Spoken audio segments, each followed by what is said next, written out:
Volumes of prisms and cylinders. In this first picture, we have two different objects. The two stacks are of the identical type of cards. One is stacked uniformly, while the other is stacked in a twisted fashion. Do you think that the volumes of the two stacks are the same or different? So let's just imagine that these are playing cards, and we have a large number of them that are all stacked on top of each other.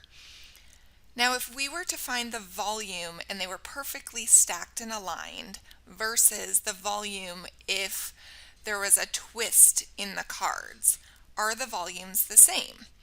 Well, if you separate each card and find the volume of each card, whether it's in the uniform stack or the twisted stack, the cards have the exact same volume.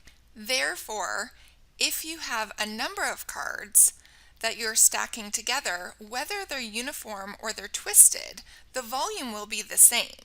So the volume of each card is congruent, so therefore the volumes of the two stacks are also congruent. But that's as long as they both hold the same number of cards. So based on what we just talked about, we can just imagine that this slanted cylinder is a straight upright cylinder. So it doesn't matter that it's actually on a slant. So let's first talk about how to identify the volume of a cylinder. The volume of a cylinder is found by finding the area of the base. And we're going to identify the area of the base with the uppercase letter B. Once we find the area of the base, we will multiply that by the height of the cylinder. So therefore, volume is uppercase B, which represents the area of the base, times height. So in this question, uppercase B is going to be the area of a circle, because the base is a circle. So the area of a circle is pi r squared. R is the radius, so we have pi times 2 squared, which is equal to 4 pi. Then to find the actual volume, we input that 4 pi in for our uppercase B. So we have 4 pi times 3, which is equal to 12 pi. This is our exact answer when we leave it in terms of pi, meaning that we still have that pi in the answer. If we want to calculate that into a decimal, we would get 37.7. Now our units are inches. Superscript would be cubed for volume. Now let's go look at B. So we want to find the volume. So volume is equal to the area of the base times the height. So the area of the base, in this case, is going to be pi r squared. Pi times 5 squared, so we get 25 pi. We are going to input that 25 pi for our uppercase B. So we get 25 pi times the height, which is 15. We multiply 25 times 15, we get 375 pi, so that would be our exact answer, centimeters cubed. And if you want to put that into your calculator, it would simplify to be 1,178.1 centimeters cubed. So here we're outlining what the formulas are. So again, we have volume, which is equal to uppercase B times H. The uppercase B represents the area of the base. Example 1. A person needs to store 20 cubic feet of firewood. Could they use the storage rack below? So let's find out what the volume is of the storage rack. So volume is equal to uppercase B times H. The uppercase B is going to be the area of a triangle. Area of a triangle is 1/2 base times height. The area of the triangle is this front part.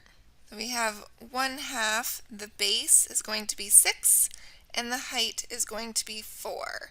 So that simplifies to be 12. We'll plug that into our volume.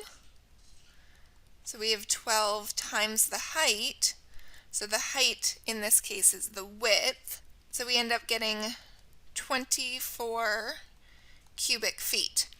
So again, the question says that we only need 20 cubic feet, but we have 24 in this storage rack. So yes, we could use the storage rack below. How would the volume of the storage rack change if the length of the triangular base is reduced by half? So if we have this length is not 6 feet anymore, but instead it's 3 feet. So we're going to go through that same process. We're going to find the area of the base, so 1/2 base times height. So 1/2, 3 times 4, the height of that triangle is 4. So that reduces to be 6. Then we'll find the volume.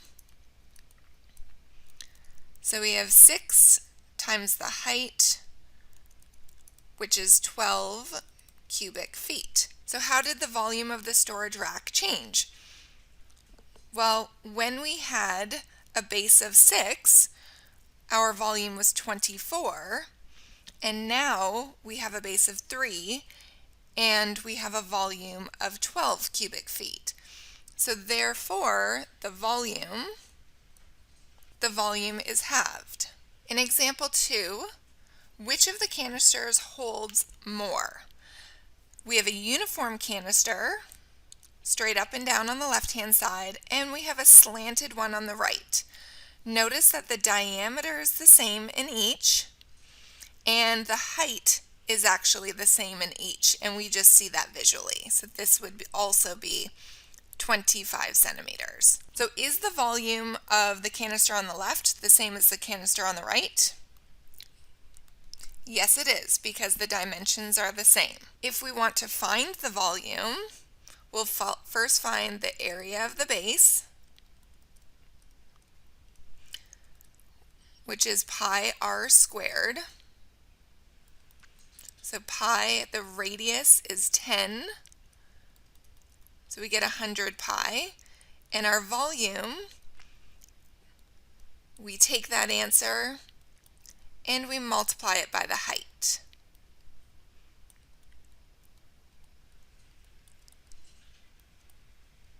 Now what if the diameter was doubled? Would the volume change? So if the diameter was doubled, we would have 40. So we'll find the surface area of the base, which is pi r squared, pi times 20 squared, which is equal to 400 pi. And I'm using 20 because that's the radius, given that the diameter is now 40. The volume, we take that 400 pi and we multiply it by the height, which is 25. And we end up getting 10,000 pi. So what is going to happen to the volume of the canisters because the diameter was doubled? It was originally 2,500 pi, and now it's 10,000 pi. So it looks like it is 4 times larger. Example 3, find the volume of each prism. So it looks like we have a triangle. You can see on the bottom of the triangle that it is a right angle triangle. So if I was just going to redraw that so it's easier to see, looks like that the height is 4 and the base is 3. We're going to find that area, which is 1/2 base times height. 1/2 of 4 times 3, which is 6. And then we'll find the volume by taking that area of the triangle and multiplying it by the height of the prism.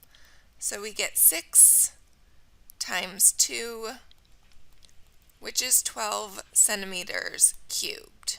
In B, we have a new shape. So this is a trapezoid. The area of a trapezoid is equal to 1/2 the sum of the length of the sides times the height. So I'm just going to redraw this to make sure that we're understanding where all the sides are coming from. Here's our trapezoid. The height is 3, which is right here. The base is 14, which is this top. And then the shorter edge is going to be 6. So the area of the trapezoid is 1/2 6 plus 14 times 3.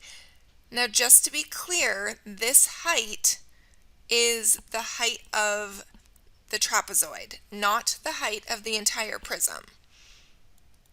So we have 1/2 times 20 times 3, which simplifies to be 30. Then we find the volume, so we take that area of the trapezoid, which is 30, and we multiply it by the height of the prism. The height of the prism is 5. So we get 150 centimeters cubed.